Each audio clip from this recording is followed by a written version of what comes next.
Bien, regresamos con Cecilia Blume, analista política, y con el congresista Jorge Rimarachín. Estamos hablando sobre desarrollo económico y minería sostenible. Congresista, usted sostuvo en el anterior segmento que, bueno, básicamente no había buena minería en el Perú. Sin embargo, algunas mineras, de hecho las grandes, y es un gran número de la Sociedad Nacional de Minería y Petróleo, cuentan con certificaciones internacionales de calidad ambiental, como por ejemplo el ISO 14000. ¿Qué hacemos entonces con esas certificaciones? ¿Usted cree que esas certificaciones han sido conseguidas de qué manera? ¿Cuál cree usted que ha sido el rol entonces de que han jugado estas agencias de calificación? ¿Cómo podríamos certificar para que no quede a la subjetividad de una persona si es buena o mala minería, sino de qué manera podemos hacer un estándar para poder determinar efectivamente si se está haciendo buena o mala minería? Por sus obras los conoceréis, por los resultados. Bueno, eso es lo que uno cree cuando tienen ISO 14000, uno ISO diría 9000 también algo. tiene antamina, y sin embargo antamina tuvo una fuga de un poliducto, un un ducto metálico donde hubo fuga, afectó a una población considerable, estuvo a punto de llegar al río, la población actuó y entonces los ISOs se supone que deberían prevenir y no sucedió. Existen normas, existen organismos supervisores de las mineras y sin embargo existe contaminación. Y yo quiero darle acá dos datos. Uno, por ejemplo, en todas las quebradas alrededor de la minera Yanacocha no existe actualmente ninguna trucha y no existe ningún sapito, una especie de batracios que han desaparecido por efectos de la contaminación, porque son animales muy sensibles. ¿Quién sanciona eso? Ahí el problema. Resulta de que a veces, cuando hay lluvia, abren sus compuertas y envían agua contaminada, desechos, a las quebradas, a los ríos. Sigue lloviendo y mañana no te das cuenta, está limpio, porque el agua va. ¿Quién supervisa allí? Los campesinos hacen denuncias, se mueren sus animales, entonces hay una contaminación. Pero la segunda es la que está oculta tras las normas y tras la tecnología. Es que los desechos entran en geomembranas y se los entierra, esos desechos de la contaminación. Esa geomembrana no te va a durar eternamente.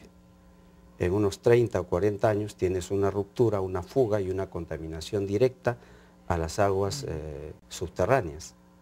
Entonces, ahora, hay una contaminación allí peligrosísima. Es imposible realizar actividad humana, ya ni siquiera económica, sino humana, sin contaminar el ambiente.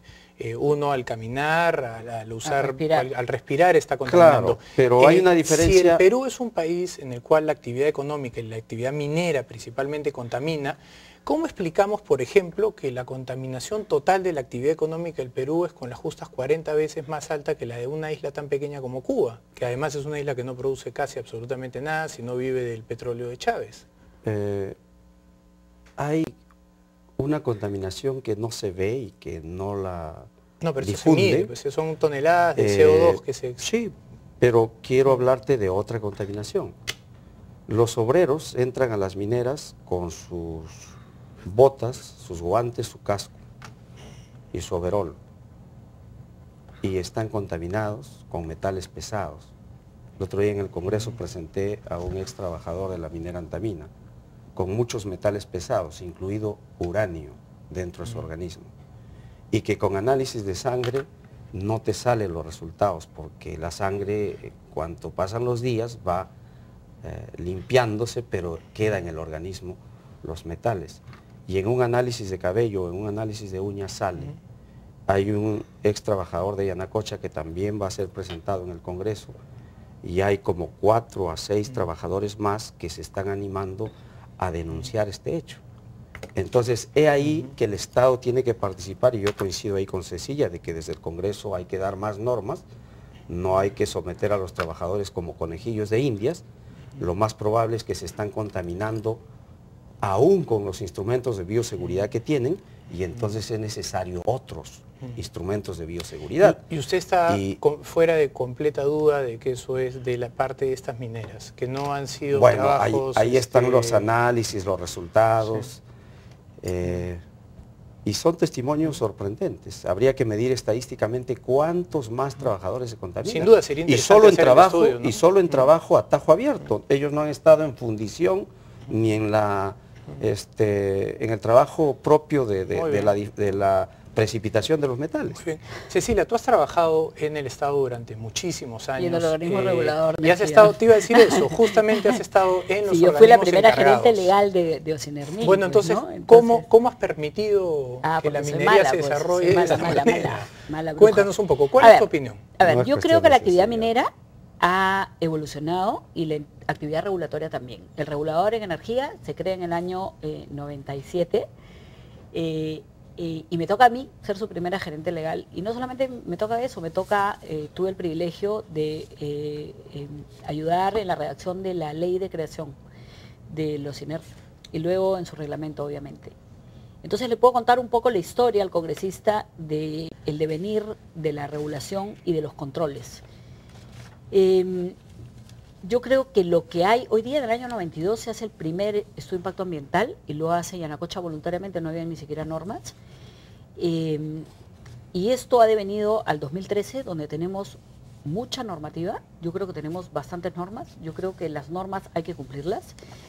Creo que las empresas han invertido muchísimo, como tiene que ser, en mejorar su tratamiento al ambiente, a las personas, a los animales, a las actividades conexas.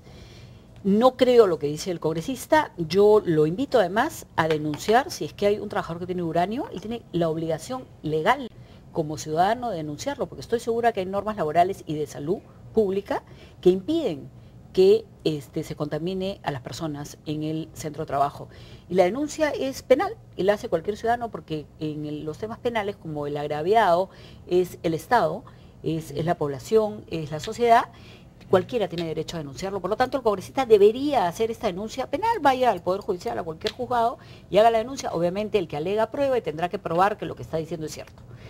Entonces yo parto por ahí, y parto porque acá no vamos a hacer una discusión entre que sí y que no. Yo realmente lo invito a que si tiene las pruebas, las denuncie, porque esa es la manera de que si esto es verdad, se impida. Yo nunca lo he escuchado y yo no hablaría de algo que no he escuchado. Pero creo que el congresista, por eso, yo creo que en la Comisión de Energía y Minas no es el foro es el Poder Judicial. Correcto. Vaya usted a un juzgado penal y haga su denuncia, porque realmente si eso está pasando, eso es algo que no debe ser y que debe ser absolutamente perseguido y denunciado y debe ser sentenciado. Entonces yo sí sería un poco más realista con lo que ha pasado, de un momento en el cual la minería en el Perú no tenía controles ambientales, en el cual además el Estado era el gran minero, ¿no? Hemos venido a un Estado menos minero, donde la minería está concesionada a empresas privadas, las cuales hay que controlar, y yo creo que existe la normativa suficiente. Creo que los Ocinermin hace su labor. Si no la hace, ahí está el congresista y otros para fiscalizar, porque el congresista no solo legisla, sino fiscaliza. Y creo que tan no es cierto lo que se está diciendo acá, y estoy segura que es una apreciación absolutamente distinta la que tiene el congresista, que si fuera así, en su labor de fiscalización, el Congreso debía haber tomado cartas en el asunto, porque si estas cosas que nos está diciendo el congresista, además, vamos al tema de Yanacocha, el cual ha hablado que no hay truchas, que no hay zapitos. Yo le diría al congresista que es de Gana Perú, además, que su partido, su presidente, ha traído unos peritos del extranjero. Bueno, pues su ex partido, su ex presidente, aunque estoy segura que votó por él, ¿no? Ha traído unos peritos del extranjero porque no le creían a Lana. Yo he tenido la suerte de participar en una exposición de Lana, que es la Autoridad Nacional del Agua, que es la competente, la cual ha hecho una exposición de un estudio de la cuenca, de todas las cuencas de Cajamarca, donde no hay contaminación, como la que dice el congresista. Entonces sí sería bueno que también inviten a Lana para que les den esa exposición, que estoy segura que ya se las han hecho, porque acá en verdad no vale lo que dice él, lo que digo yo, acá vale lo que dicen las autoridades. Y tenemos que tener un país en el cual nuestras autoridades sean representativas. A mí personalmente no me gustó para nada que trajeran a los peritos. Me pareció que la Autoridad Nacional del Agua era la que tenía que decir si había contaminación o si no había contaminación. Y nuestras autoridades tienen que representarnos. En ese sentido también quizá el congresista puede hacer algo para fortalecer a las instituciones. Vamos a hacer una pausa y regresamos después con Cecilia Blume y el congresista Jorge Rimarachín. Regresamos.